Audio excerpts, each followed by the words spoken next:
it's all gonna be good. Don't worry about nothing, don't worry about nothing, nothing now. It's all gonna be good. So breathe like you know you should. Yeah, breathe till you've understood. Good morning everyone, my name is Novinita Feti from class 2D Public Sector Accounting. Today I will present my poster about loans and credit titled Loan Restructuring and Credit Policy as a Path to Financial Stability and the Global Crisis. Please listen carefully. Thank you. In the poster, I discuss loan restructuring and credit policy as a path to financial stability in the global crisis. Adaptive credit policy for a resilient economy. 1. Introduction. Global crisis can be caused by various factors, such as economic slowdown, geopolitical conflict, high inflation, and disruption of financial markets.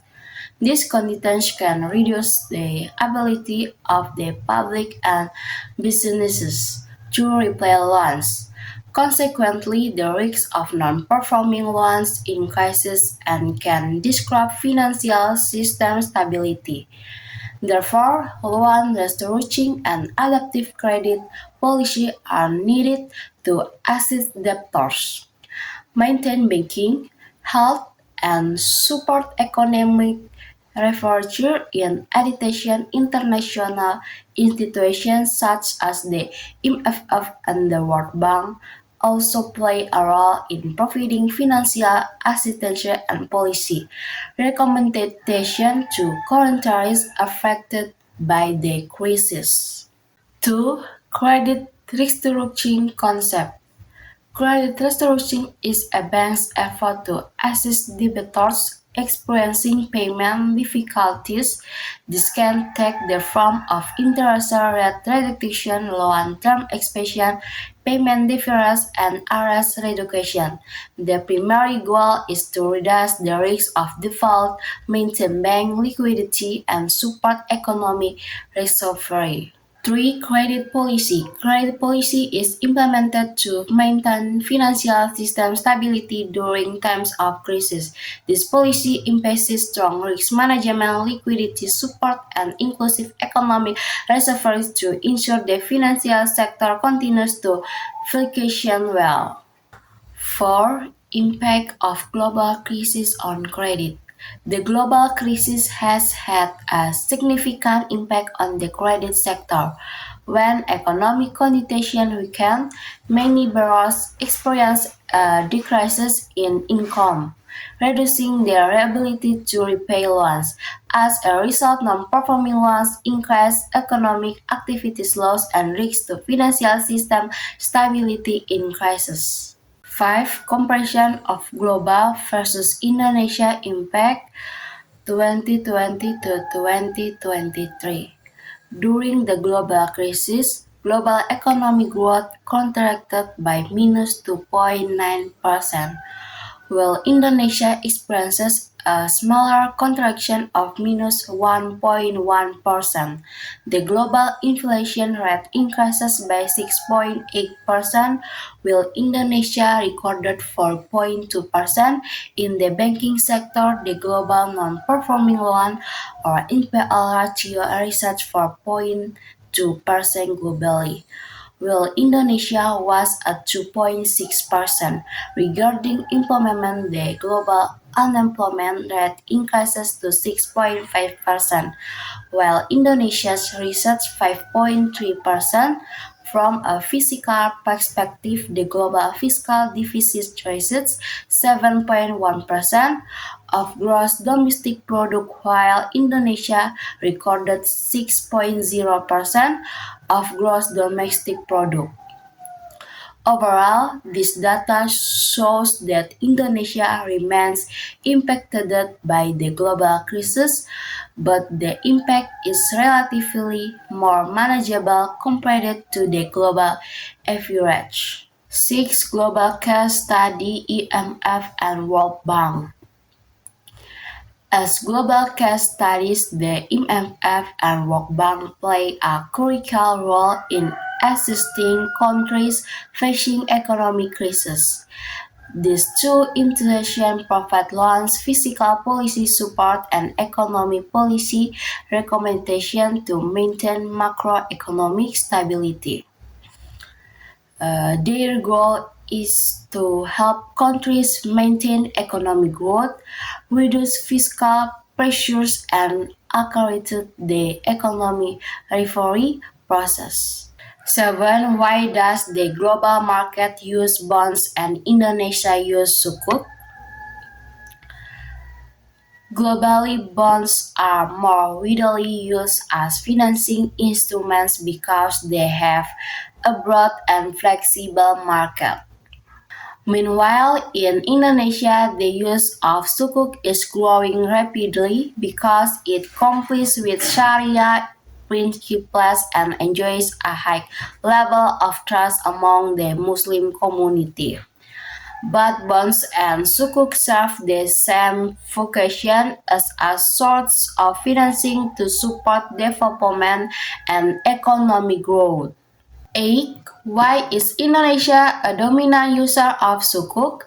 Indonesia is one of the countries with significant sukuk development in the world. This is supported by its larger Muslim population, government support for Islamic finances, and increasing investor interest in investment increments that comply with Sharia principles.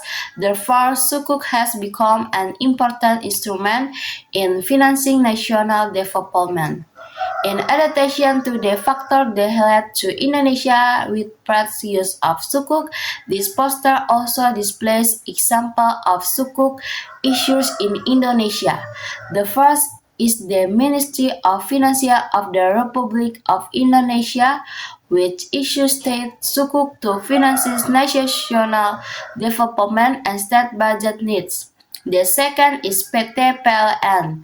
PLN issues sukuk to support financing for electricity projects and energy infrastructure development. The third is PT Pertamina, which utilizes sukuk as a source of funding for business development and national energy projects. Furthermore, there is Telkom Indonesia, which uses sukuk to support investment and development of telecommunication infrastructure. Then there's Bank Syariah Indonesia, which issues sukuk as part of the development of the Islamic financial industry in Indonesia. This demonstrates that sukuk are used not only by the government but also by state-owned enterprises and financial institutions as a source of financing in accordance with Sharia principles. 9. Benefits of credit restoration. Credit restoration provides various benefits to both the financial sector and society. These benefits include helping debtors maintain their businesses, reducing the risk of credit problems, maintaining financial system stability, and supporting economic recovery after the crisis. 10. Challenge. Despite its numerous benefits, credit restructuring also faces several challenges. These challenges include the risk of moral hazard, the potential for misuse of credit facilities, poor data quality, and the ongoing uncertainty of the global economic situation. 11. Use of sukuk Indonesia. This section explains the practice that use sukuk in Indonesia. The first is the government, which is the primary user of sukuk to finance national development projects such as the construction of roads, bridges, schools, hospitals, and various other infrastructure projects. The second is Islamic banks, which use sukuk as an investment instrument and to manage liquidity in accordance with Sharia principles. The third is Islamic companies, which utilizes sukuk as an alternative funding source for business development without the use of interest.